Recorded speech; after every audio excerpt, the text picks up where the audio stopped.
Halo semua, jumpa lagi dengan saya Jen di channel Jen Zero. Kali ini kita akan ngebahas tentang apakah Indonesia benar-benar dijajah selama 350 tahun. Oke, kita langsung aja yuk. Begini ya, penonton, berbicara mengenai apakah Indonesia benar-benar dijajah selama 350 tahun. Mungkin kita juga harus ngelihat sekeliling kita dulu sebelum kita membahas lebih jauh. Contohnya saya maksud begini. Coba kita lihat kalau kita lagi jalan-jalan ya, kita bandingin bangunan-bangunan yang dibangun pada zaman Hindia Belanda dengan bangunan-bangunan yang dibangun pada masa setelah kita merdeka. Itu perbedaannya sangat mencolok sekali. Bangunan-bangunan yang dibangun pada zaman Hindia Belanda itu kuat-kuat, kokoh-kokoh, walaupun udah umurnya ratusan tahun ya, udah tua gitu ya.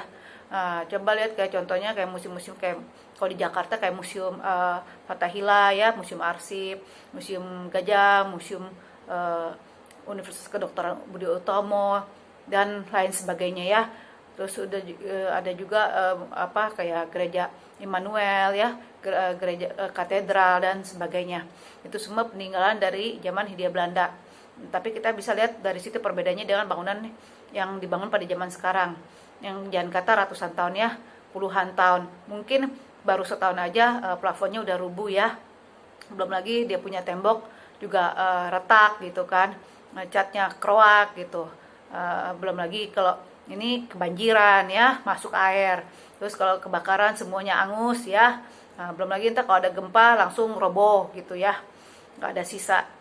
Beda dengan bangunan-bangunan peninggalan zaman Hindia Belanda yang udah terbukti selama ratusan tahun ya.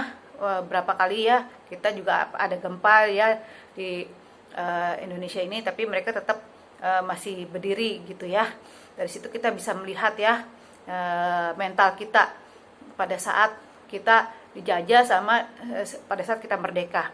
Pada saat kita dijajah memang mungkin pada saat kita mengerjakan itu kita merasa terpaksa, tapi kita lihat hasilnya gitu kan, karena kita waktu itu diawasi, kita ibarat kata dipaksa gitu kan. Bagaimanapun kita harus membangun yang terbaik, yang bagus, yang kuat gitu. Nah, sedangkan sekarang kena nggak diawasi gitu ya, nggak dipaksa, suka-suka hati kita ngebangun, ya hasilnya ya kayak sekarang ini gitu kan ya. Nah, di situ kita bisa melihat mental orang-orang kita.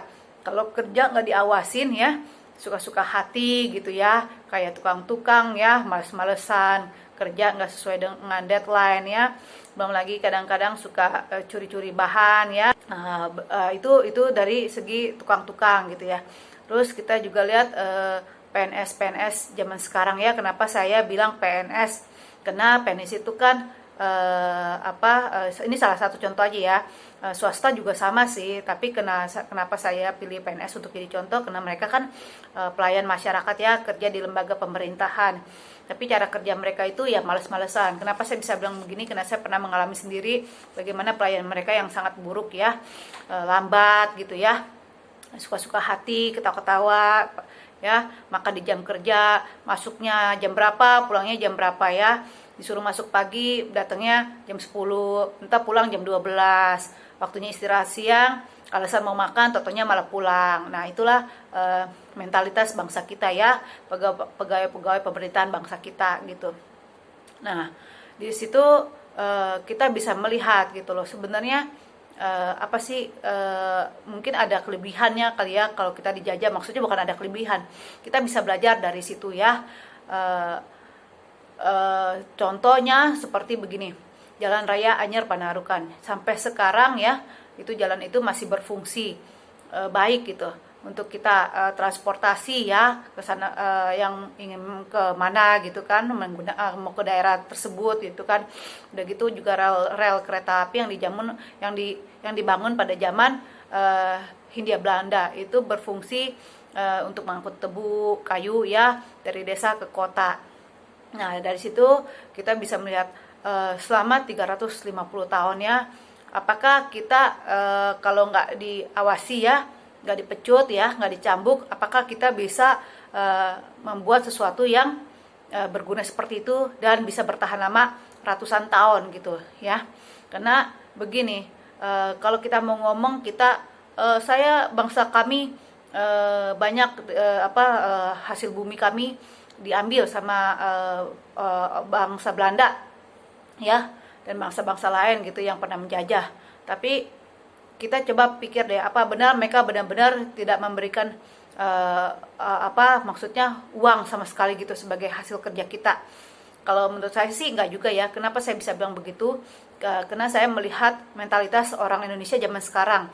Yang jelas-jelas kebanyakan dari kita adalah hidup ya, lahir setelah Indonesia merdeka gitu ya, udah nggak di zaman penjajahan. Tapi mentalitas kita sangat buruk ya. Gimana nggak buruk?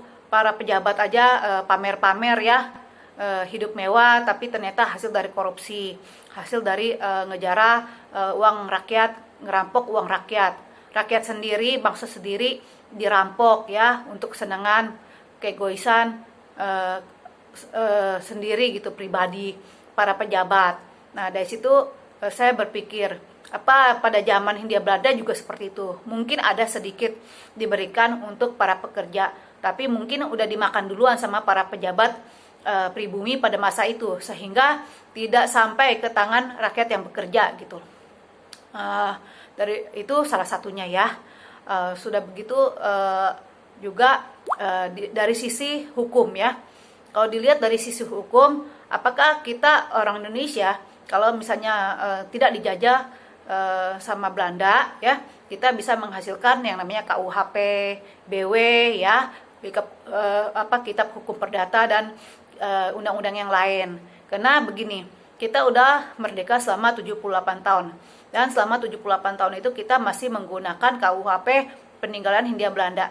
Yang namanya suatu bangsa yang benar-benar merdeka itu seharusnya segala sesuatu dia bikin sendiri yang baru, yang disesuaikan dengan bangsa itu sendiri setelah merdeka, bukannya masih memakai KUHP yang peninggalan zaman bangsa yang menjajah dia, begitu loh.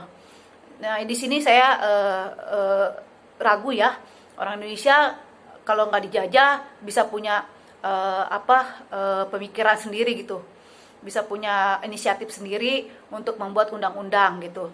Kalau sekarang dibilang sekarang kita punya undang-undang yang baru kok ya, tapi undang-undang itu setelah berapa puluh tahun gitu baru ada, dan itu pun masih banyak kekurangannya ya, dan ada beberapa juga yang masih ngambil-ngambil dari KUHP yang lama gitu, nggak benar-benar murni baru gitu kan, pemikiran benar-benar murni pemikiran orang Indonesia sendiri setelah merdeka.